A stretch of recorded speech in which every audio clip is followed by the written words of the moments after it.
We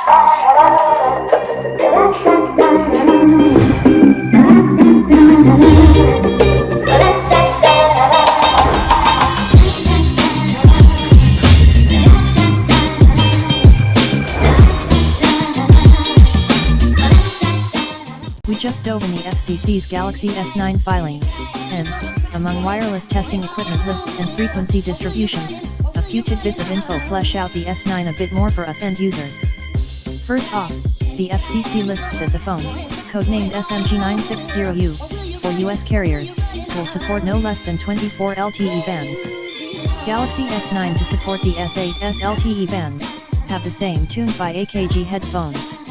While that's just a band short from the current record holders, Apple's iPhone Crop, whose Japanese models support 25, it's still the same number of bands listed for the S8 as well.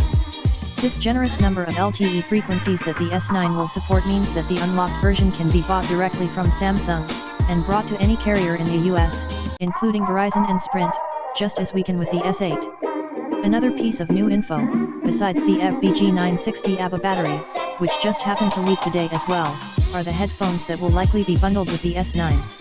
The FCC lists them as EOIG 955, and these are the same tuned by AKG buds that can be found in the Galaxy S8 and Note 8 boxes as well.